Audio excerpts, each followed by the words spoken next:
Hey everyone, welcome to the Network Effect. I'm Amy Henderson, VP of Client Relations at Channelnomics, and I am so glad you're tuning in.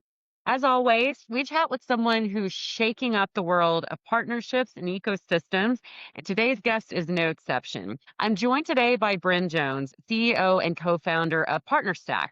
PartnerStack is the go-to platform for scaling B2B SaaS partnerships. Bryn's been leading the charge on how AI automation and ecosystem thinking are reshaping how companies grow.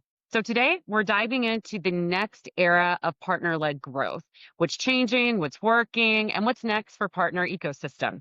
So please enjoy Bryn Jones. Bryn, hi, welcome. How are you? Good, Amy. Very, very good. How are you? I I'm doing really well. Thank you so much for joining us today. We really appreciate it. appreciate you having me on here. Always good to chat. So where are you tuning in from today? In Toronto today, we're just coming off our Thanksgiving weekend, which was a lot of fun. So I say one of the benefits of being in software and being based here in Canada with our customers, primarily in the US, is we get two Thanksgivings every year, and I'll take them. That's amazing. It's always nice to have that extra time with family and, extra time off to regroup and to just to, get the gears going, get re-energized. So that's great to hear. Yeah. Well, how tell me how are things in your world right now? What's going on? What's new? There's so many things that are happening. I feel like that's been the case for the last 5 years.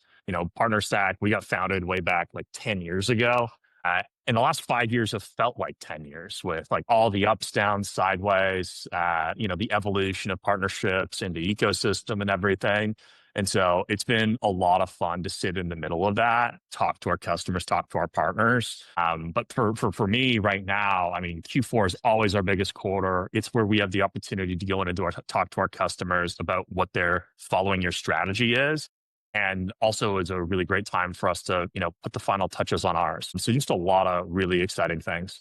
Awesome. Well, I want to ask you about all of that, but before we get into the big stuff, I have a little bit of a fun personal question for you, if you wouldn't mind sharing. I'm Please, curious. absolutely. Yeah, so you're a founder and a co-founder and CEO of PartnerStack. What's something that's surprising and unexpected skill or trait that you learned along the way? Obviously, you said this past 5 years, this felt like 10. You were founded 15 years ago. What's been one of those unique things that you found that you might not have thought of before? Yeah, it's a good question. I had the opportunity after Series A in 2019 to start working with a coach. And I had this perception of what a coach was going to be, really like help with a lot of strategy and tactics. And what this coach taught me was this framework around conscious leadership. And it's the idea of, understanding yourself in order to understand and lead others, and being able to like call yourself out in the moment when, based on the behavior you're having, when you either want to be a better version of what it is that you are, or correct something that you're going and doing. So it's really like self-reflection. Honestly, at the beginning of it, I kind of rolled my eyes. I thought this was, very like hand wavy stuff. And I'm a very pragmatic person, maybe to my detriment. This conscious leadership stuff really showed me a whole new light, fundamentally changed the way I run PartnerStack, but also changed who I am in my relationship with my partner, my daughter, my family. And it is all to do with the idea that, we as humans can operate what they say above the line. So like from a state of presence effectively far more. And the more you can operate from a state of presence, the more successful you'll be.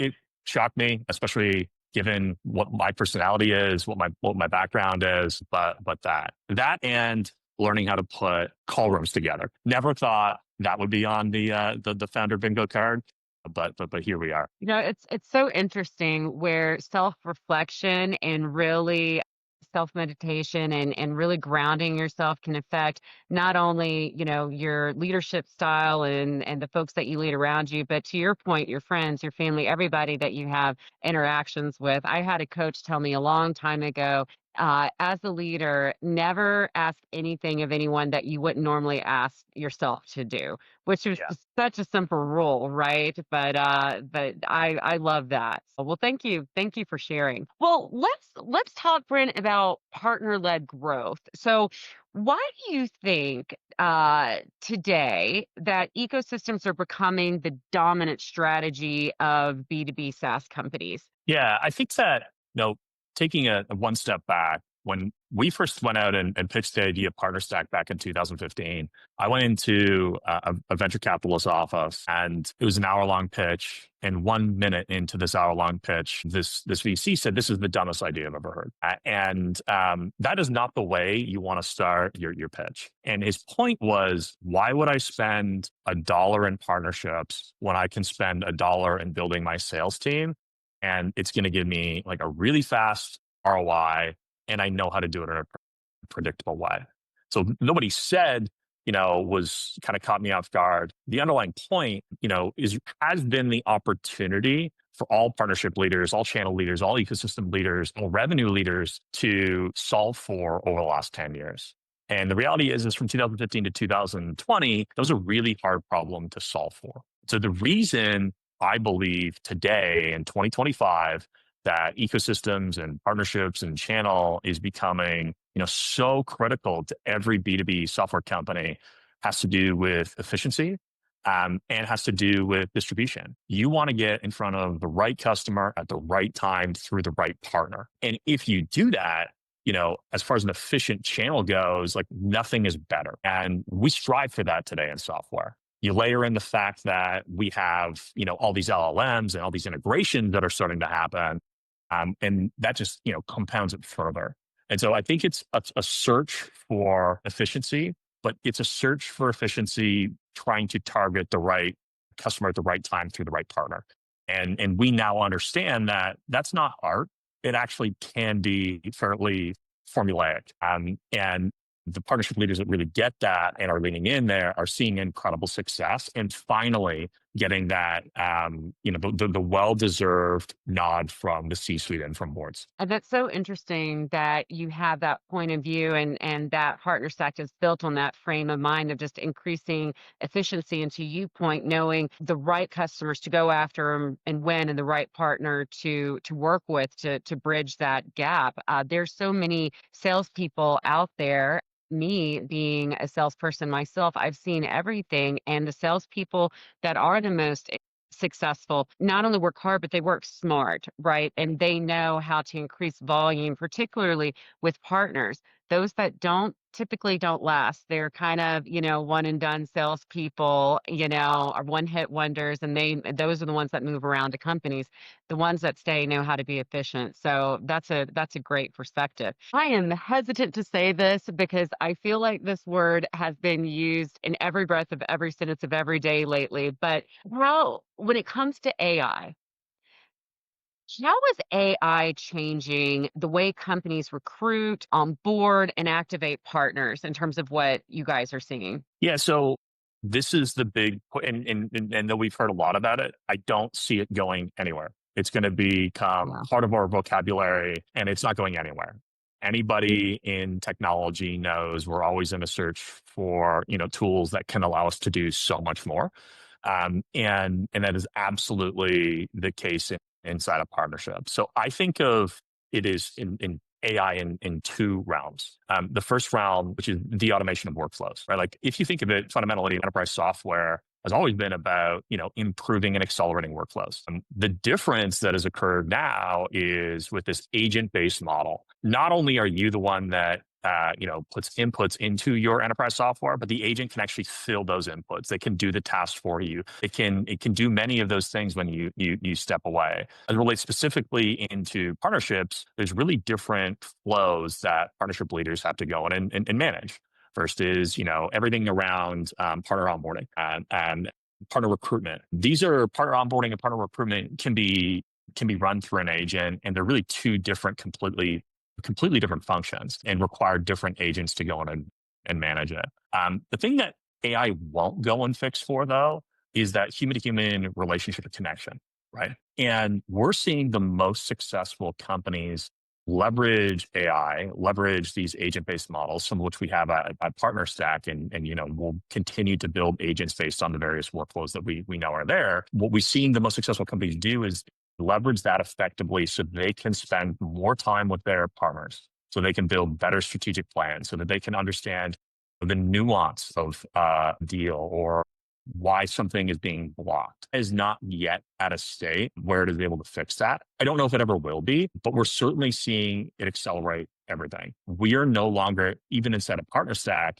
forcing partners to log in to a portal to register a deal, right? Like with the advantage of AI, you can do that through Slack. You can do that through email. With the advantage of AI and inside of our partner network, you have the ability to actually get smart recommendations, not like broad-based, hey, here are the geos, but like, hey, based on the ACV that you have, based on, this type of software that you're trying to solve for, here are some partners that we recommend you opt in to partner with. And I think we're going to continue to see this wave of really agentic work on the AI front. There's another version of what's there, like how does partnerships interact with these large language models, the LLMs that are out there, right? Like the chat GPTs of the perplexities of the world. And I think that partnership leaders, this is not something that's being discussed, but we have a responsibility to understand that effectively we are in a partnership with these LLMs, whether we like it or not. And the partnership leaders that have learned that and approach it really through the lens of a marketer, which is a completely different function, realize that they have the they have the ability through user-generated content to impact the rankings, how their company ranks in these LLMs. So for example, if you're to search best PRMs or best partner technology out there, you'll find these LLMs based on whatever the prompts you put in will rank different pieces of technology. And it's critical that we understand as partnership leaders that those rankings, they're not magic, right? Like they happen as a result of user-generated content.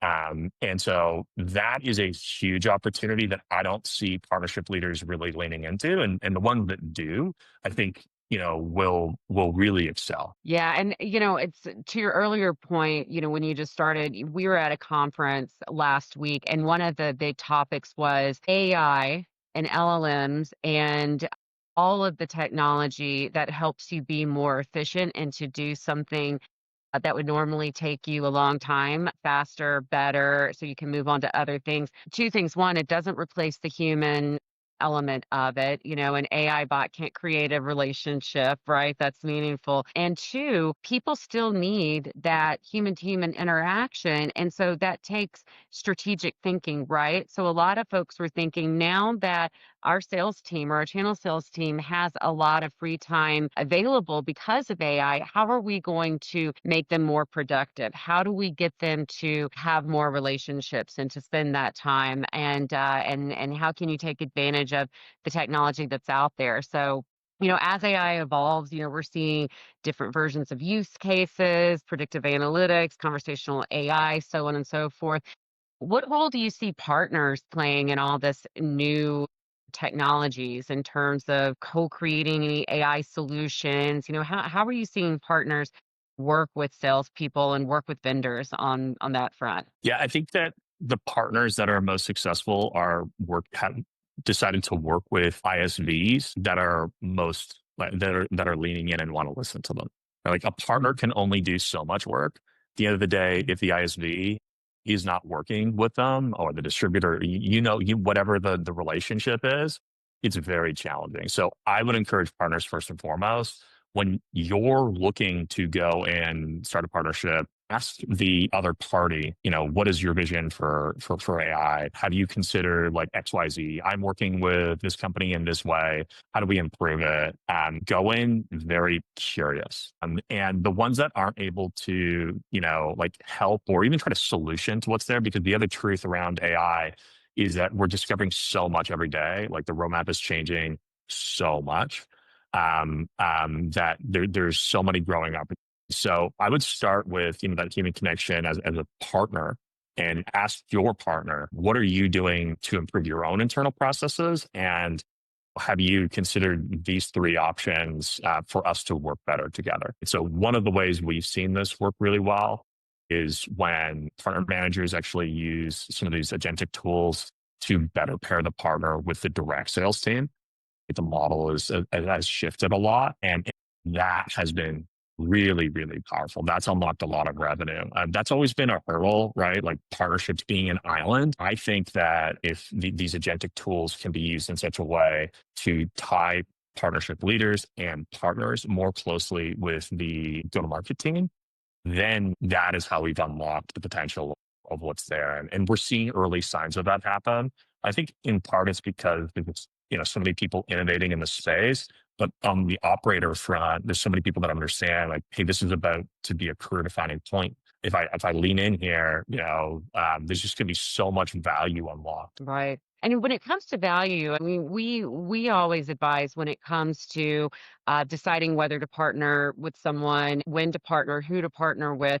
We ask two main questions. What does this relationship do that you cannot do? And what would this relationship do that you don't want to do? And by answering those two things, you can really start building a blueprint or a foundation for who to partner with, like I said, how you're going to partner, and finding technologies that will match that ideal partner profile that would eventually match your ideal customer profile or that go to market solution, right? Whether you're partnering, whether it's partnering with an ISV or a hyperscaler or what have you. Let's talk on that front. Let's talk about co-selling. So there's a lot of talk about co-selling right now. It's a very hot topic. What is your take on co-sell motions, how they're evolving, and how is PartnerStack? What is PartnerStack doing to really enable those co-selling motions? Yeah. So when I think of like the history of co-sell, I think of it as always problematic, right? That forced portal you're supposed to log into, the deal you're supposed to register 7 different times for 7 different vendors in 7 different ways, right? Like these things have never been easy. But I think that the opportunity that is today is actually integrating into the partner's workflow so that a partner can make a referral and help work a deal, co-sell a deal alongside the ISV through their workflows. And, where do most of those workflows come from? Well, they're coming from, your inbox, right? Whether that be Teams or Gmail or, you name the email provider, whether that be in your CRM or whether that actually be inside of Slack or Teams as well. There's a lot of places where these deals land, and I think it's the duty for technology providers like PartnerStack to actually unlock the portal. And if you unlock the portal and we successfully integrate into the way you currently work, what's possible for co-sell, like we're just very early innings on what's here. The challenge, of course, is there are so many different workflows in the way that it happens, but the way we've started solving it with PartnerStack is first by enabling a refer from anywhere initiative inside of email. Partners have the ability to make a referral through email into our agent, which is then directed into the ISVs, the partner managers, CRM, and they can track and follow the deal at all times. The second has been the exact same type of workflow, but in Slack. And what we're working towards with a deeper workflow there in Salesforce. So, co-sell, there's just so many opportunities. And so the thing with co-sell is in order to solve it, you really kind of do have to do it all because so many people work in so many different ways. But it's all around the idea of like meet your partner where they are. Stop forcing them through, endless portals. You don't need, 7 different logins. You don't need to be trained in 7 different ways. The more standardized you can make the experience, the better you can make the partner experience, the more they will grow, the more you will grow. And also like the better experience for the end buyer. One of the things that we haven't talked about yet, but comes to mind for me is PartnerStack. We got started the idea of like, hey, we're changing the way the world sells software. But over the last 5 years, the way the world buys software has changed so much. I'm guilty myself, we get caught up in thinking and talking like the partnership language, where what we should really be thinking through is like the end customer. How do they want to buy? And the end customer, like that's the opportunity that co-sell presents. Not everyone is going to show up to an ISV site and looking to make a purchase software. They'll go through a VAR, an MSP, like whatever you name the partner type, and they'll go through it. How do you optimize for choice for the buyer? And I think that that's what co-sell really unlocks. Yeah. Yeah, I mean, that is such great insight. And when we talk with partners all the time, the number one thing they look for is ease of doing business when working for a vendor. It's not incentives. In fact, incentives are usually number 4 or 5 on the list. It's ease of doing business, increased transparency. It's more options for route to market, better routes to market. Incentives is fourth, right? They don't hold that as much weight. And so it's so interesting when you open up capabilities to meet partners, to your point, where they are, and give them the ability to operate within their current habits. Of course, they're going to do the things you want them to do because it makes it easier. And then they eventually know how they can be profitable with you because it's easy and they can increase volume. And then also meeting the end user where they are. End users their buying habits are exponentially changing. And most folks are using things like ChatGPT and things to do all their research before they even get to a partner. So, what does that look like and how a partner can capitalize it? So great impacts there, or insights there rather. What are some common mistakes that you see when companies are building their partner programs and they're thinking about the technology to use? What are some common things that you see? Oops, I've seen this movie before and I don't like the ending, as Taylor Swift would say.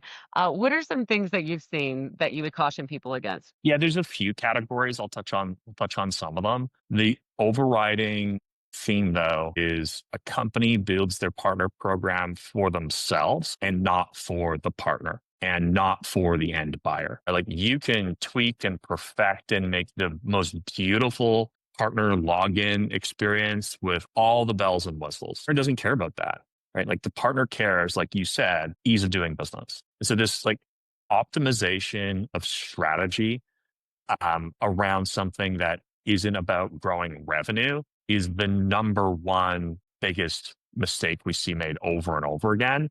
And it always stems from the fact that the company didn't put the partner first and didn't put the buyer first. Right. And that comes out in a few ways, right? Like, the company tries to sell the partner on the piece of technology versus building a partnership with the partner. Right? Those are two very different things. You're not trying to resell your product.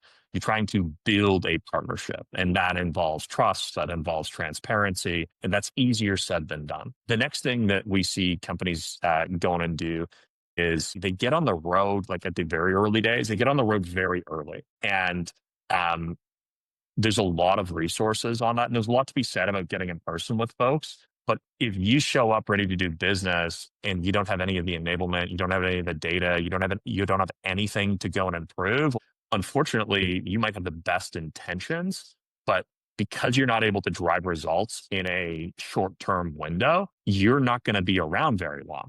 Right? Like, the go-to-market leaders, you're competing against other go-to-market initiatives that are able to show ROI fairly quickly. And so before someone gets on the road and goes and visits all of their partners, try having a conversation and ask them, like, what is going to make your life better? What, data do you need? What enablement tools do you require? And then let's actually start, like, let's simplify this. Let's work a deal before we try to work all of the deals. And that goes to the, doing things that don't scale. In the early days, companies absolutely need to do things that don't scale on the partnership front, right? Like, you don't just hang this sign on your window that says I'm open for business and expect people to show up. Got to get on the phone. You got to call. You got to work through those deals with that partner to really understand the pain that is there. And that is, sharing your pipeline with the partner before they start sharing their pipeline with you. Right? Like, huge mistake. You don't show up asking, you show up giving. And when you do that, you're far more likely to be successful. And then, going back to my earlier point, it is absolutely critical that companies understand, anybody building anything in partnerships, that you are building a go-to-market motion. And you cannot talk partner to the rest of your org. You have to talk pipeline and revenue. That cuts across everything. Because at the end of the day, the CRO doesn't really care about the number of partner engagements you've had. What they care about is pipeline, and what they care about is pipeline growing or is pipeline shrinking, and what percentage of that pipeline is converting. So, like, there's huge opportunity there, but those would be the first four that I'd start with. That last point, I am so glad you mentioned that because we see channel leaders and channel chiefs come and go, right? To your point earlier, there's two types of channel leaders. There's channel strategy leader and channel revenue leaders. And we find today that you've really got to sandwich those two together, and you've got to help your leadership, your CEO, your CFO, especially your CRO, know how you're going to turn a dollar quickly. They don't care about, the tiering structure or the new portal that you've implemented or the program enhancements that you have. They don't talk channel strategy. They don't care. All the CRO needs to know for you to be their best friend in that boardroom when you're not present as a channel leader, because a lot of channel people aren't invited to that room, is the CEO needs to speak on your behalf. And the only way that they can do that is that they know how you are contributing to their bottom line, to the pipeline, to the revenue. And if they can easily understand that, they'll be your best friend. You are absolutely right. And just to poke at that one a little bit more, there's this belief that all C-suite is in the board meeting. And there's a belief that channel is in the board meeting. It's not true. Anybody who says that's just never been at a board meeting. There's a very select number of people in board meetings. If you have 4 board meetings a year, the chances even that your CRO is at all 4 of them, even at half of them, it can be pretty low. So you need to know that reality. And that you're, yes, of course, speaking to the CEO or the CRO, but you're also speaking to the CEO. And what you're doing is by talking pipeline, by talking closed revenue, you're speaking the language of the business. And so there is no like mystical backroom board that is occurring. All that is occurring is people are talking pipeline and revenue. And when we can simplify our function down to that, and it is endlessly complicated with a million different dials that push things up and down. And we know that often it's actually not politics inside of that board meeting.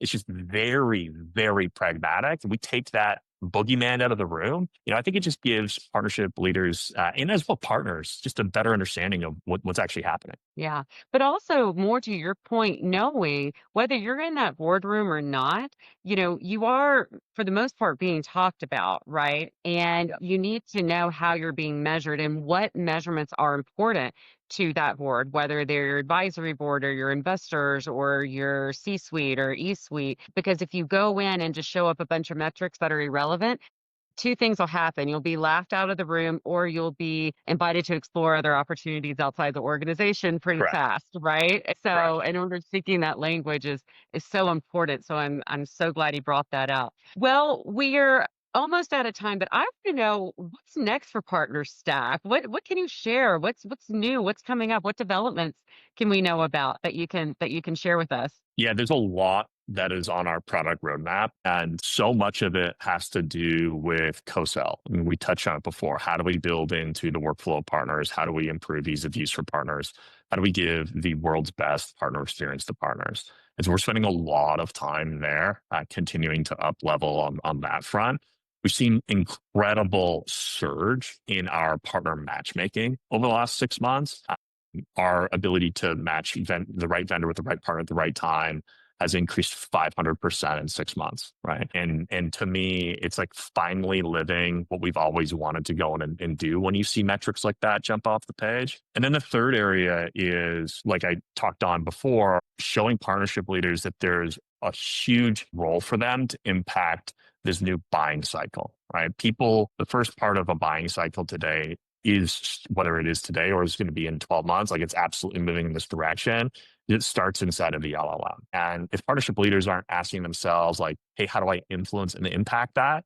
They're leaving a lot on the table. And I won't say too much there, but we know PartnerStack has the ability through our platform to actually influence those rankings. And we're having customers come in like bang on our door for this. And so it's very exciting. It's important that we as partnership leaders see and seize that opportunity.